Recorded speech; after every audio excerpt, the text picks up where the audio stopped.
नमस्कार दोस्तों, मैं आशित त्यागी युग करवट यूट्यूब चैनल पर आपका एक बार फिर से स्वागत करता हूं। आप सभी जानते हैं कि बुधवार को गाजियाबाद की कोर्ट में जमकर हंगामा हुआ। वहां तेंदुआ निकल आया, उसने करीब 10 लोगों को घायल कर दिया।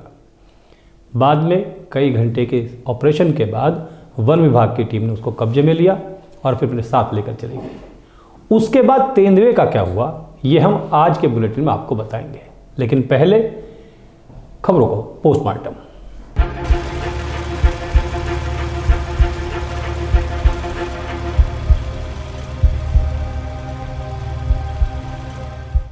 रामचरितमानस पर टिप्पणी करके स्वामी प्रसाद मौर्य विपक्षी दलों के निशाने पर है। लेकिन स्वामी प्रसाद मौर्य की मुश्किलें यहीं समाप्त नहीं हो रही हैं। उनकी अपनी समाजवादी पार्टी में ही उन पर सवाल उठने लगे हैं और कार्रवाई की मांग होने लगी है। समाजवादी पार्टी की नेता ऋचा सिंह ने सवाल उठाया है कि स्वामी प्रसाद मौर्य की सियासी मंशा क्या है, और अखिलेश यादव के लिए यह घटना चिंता का विषय है, क्योंकि उन्हीं की पार्टी के लोग अब मौर्य से समझौता करने को तैयार नहीं है। पार्टी के नेताओं की नाराजगी खुले मंच पर नजर आ रही है। समाजवादी पार्टी की प्रवक्ता और विधानसभा चुनाव में इलाहाबाद पश्चिम सीट से सपा की प्रत्याशी रही ऋचा सिंह ने मौर्य के खिलाफ मोर्चा खोल दिया है। उन्होंने ट्विटर पर एक के बाद एक कई ट्वीट किए, जिसमें रामचरितमानस विवाद को लेकर स्वामी प्रसाद मौर्य का उन्होंने जमकर विरोध किया और घेराव किया। उन्होंने लिखा कि मानसिक जुगाली से दलित आंदोलन खड़ा करना चाहते हैं स्वामी प्रसाद मौर्य, जबकि उन्होंने दलितों की बुनियादी जरूरतों और समस्याओं पर अपने पूरे जीवन में कभी ध्यान ही नहीं दिया। अखिलेश यादव को टैग करते हुए उन्होंने लिखा है कि दलित विमर्श मात्र वक्तव्य देने का विषय नहीं है, बल्कि उनकी चुनौतियां दुख दर्द में शामिल होने के लिए जमीन पर उतरना पड़ेगा।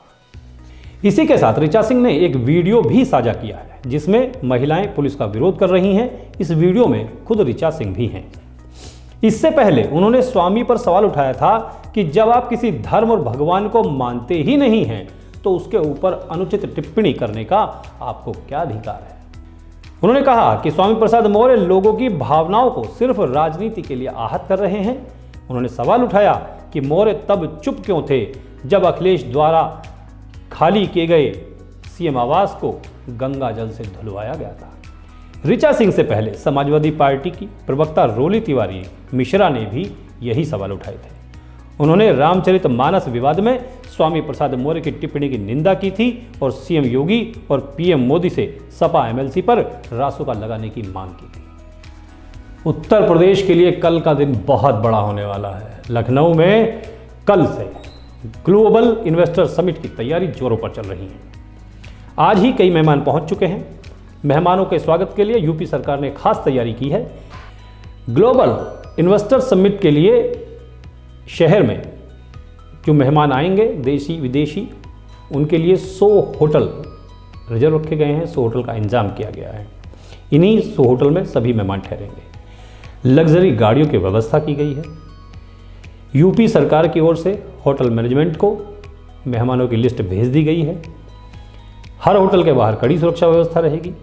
होटलों में मास्क, सैनिटाइजर और कोविड हेल्प डेस्क तैयार की गई है। मेहमानों के आवागमन के लिए गाड़ियों का एक बड़ा काफिला मंगाया गया है।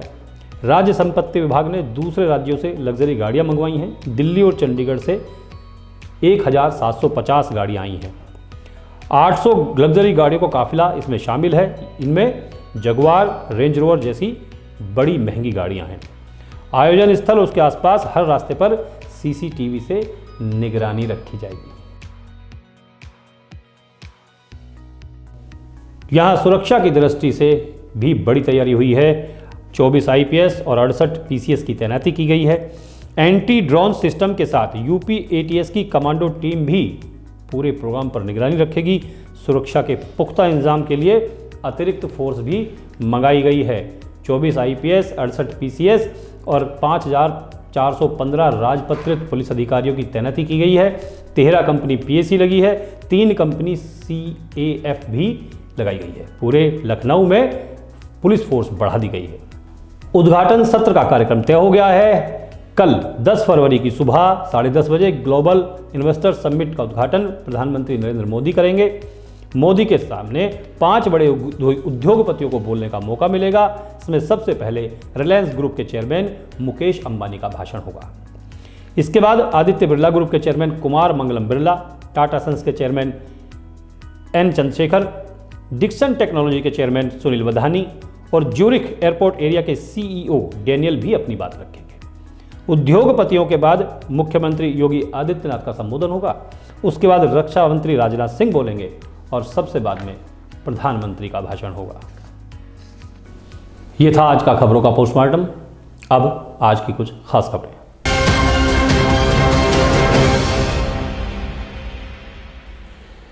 ये तो हम सभी जानते हैं कि गाजियाबाद न्यायालय परिसर में बुधवार को तेंदुए ने हमला किया था। 10 लोग घायल हुए थे। वन विभाग की टीम ने घंटों के रेस्क्यू ऑपरेशन के बाद तेंदुए को काबू किया था, उसे पिंजरे में बंद कर लिया था। वन विभाग की टीम तेंदुए को पिंजरे में बंद करके सहारनपुर रेंज ले गई। वहां शिवालिक सेंचुरी में उसे छोड़ा गया। छोड़ने से पहले उसको फर्स्ट एड भी दिया गया, क्योंकि कचहरी में ही, गाजियाबाद कोर्ट में ही उसको कुछ चोट भी लग गई थी। 10 लोगों को जख्मी करने के बाद आखिर तेंदुए को काबू कर लिया गया था। वन विभाग की मेरठ से आई टीम ने उसे बेहोश करके जाल में फंसाया था और फिर पिंजरे में बंद करके ले गई थी। मगर सवाल यह है कि उसके बाद क्या हुआ? वन विभाग की टीम ने उसके साथ क्या किया? तेंदुए को कहां छोड़ा गया? तो इसका जवाब युग करवट ने खोज निकाला है। हमने वन विभाग के अधिकारियों के साथ बात की। District forest officer Manish Singh ने बताया कि तेंदुए को थोड़ी चोट लगी थी, उसका उपचार किया गया। तेंदुए को लेकर वो खुद अपनी टीम के साथ सहारनपुर रेंज पहुंचे। वहां शिवालिक सेंचुरी में उसे छोड़ दिया गया। उसकी गतिविधि पर नजर रखी जाएगी। मनीष सिंह ने बताया कि बीते 2 साल में कई बार तेंदुआ गाजियाबाद में नजर आ चुका है। अब वन विभाग की टीम उस रास्ते की खोज में लग गई है जिससे तेंदुए यहां आ जाते हैं। गाजियाबाद वन क्षेत्र नहीं है, ऐसे में तेंदुए का यहां होना आम बात नहीं है। ये किसी और ही क्षेत्र से आते हैं और उसी रास्ते को अब वन विभाग तलाशेगा। युग करवट के लिए आशित त्यागी की रिपोर्ट। तेंदुए के हमले के दौरान पुलिस और वन विभाग की सुरक्षा की व्यवस्था की सारी पोल खुलकर रख गई थी। जनता के सामने सुरक्षा का पूरा सच आ गया था। इस घटना के बाद भी गाजियाबाद पुलिस ने कोई सबक नहीं लिया। आज महत्वपूर्ण कार्यालयों पर या तो सुरक्षाकर्मी थे ही नहीं, और थे तो खाली हाथ थे। उन पर ना डंडा था ना हेलमेट। सुरक्षा व्यवस्था के सवाल पर गाजियाबाद बार एसोसिएशन ने हड़ताल भी की। न्यायालय में तेंदुआ आने के बाद पुलिस कमिश्नर ऑफिस में तैनात पुलिस बल को डंडा लेकर, हेलमेट और बॉडी प्रोटेक्टर पहनकर मुस्तैद रहने के निर्देश दिए गए थे। मगर आज हालात वही के वही रहे। ऐसा या किसी अन्य प्रकार का हमला हो जाए तो पुलिस वालों के सामने भागने के अलावा कोई रास्ता नहीं बचेगा। युग करवट ने पुलिस कमिश्नर ऑफिस, कलेक्ट्रेट, जिला न्यायालय, सीबीआई कोर्ट और राज्य कर भवन जैसे महत्वपूर्ण ऑफिसों की व्यवस्था देखी। कलेक्ट्रेट और पुलिस कमिश्नर ऑफिस पर तो सुरक्षाकर्मी ही नहीं थे। न्यायालय परिसर में अगर पुलिसकर्मी तैनात भी थे तो बिल्कुल बेपरवाह थे। ऐसा लग रहा था कि यहाँ कोई घटना हुई ही नहीं है और 10 लोग घायल भी नहीं हुए हैं। कोई पुलिसकर्मी अखबार पढ़ रहा था, कोई गपशप में व्यस्त था। किसी के पास हेलमेट था और ना डंडा। इन हालातों को देखकर लग नहीं रहा था कि गाजियाबाद के पुलिस और प्रशासनिक अधिकारियों ने इस घटना से कोई सबक लिया है या कोई आवश्यक दिशा निर्देश जारी किए हैं। न्यायालय परिसर में सुरक्षा व्यवस्था के सवाल पर गाजियाबाद बार एसोसिएशन ने कड़ा रोष जताया है। एसोसिएशन के सचिव नितिन यादव ने कहा कि तेंदुए के कचहरी में आने से अधिवक्ताओं और अन्य वादकारियों में दहशत का माहौल है। यहाँ सुरक्षा व्यवस्था पर सवाल है कि कैसे एक तेंदुआ कोर्ट तक पहुँच गया। अधिवक्ताओं का कहना था कि यह घटना सुरक्षा व्यवस्थाओं की कमी पर सवाल खड़े कर रही है। इस घटना के विरोध में और सुरक्षा व्यवस्था के सवाल पर गाजियाबाद बार एसोसिएशन ने आज हड़ताल की घोषणा भी की थी। ब्यूरो रिपोर्ट, युग करवट। बिजली विभाग ट्वेलों पर मीटर लगा रहा है। किसान इसका विरोध कर रहे हैं। इसी वजह से जगह जगह विवाद भी हो रहे हैं। आज लोनी के सकलपुरा गांव में बिजली विभाग के कर्मचारी एक ट्यूबवेल पर मीटर लगाने पहुंच गए। सूचना मिलने पर वहां गांव के लोग एकत्र हो गए। विरोध प्रदर्शन हुआ। गांव के लोगों ने बिजली कर्मचारी का विरोध किया। उन्होंने कहा कि खेत में पानी देने का बिल देंगे तो कैसे चलेगा, बचेगा क्या और खाएंगे क्या।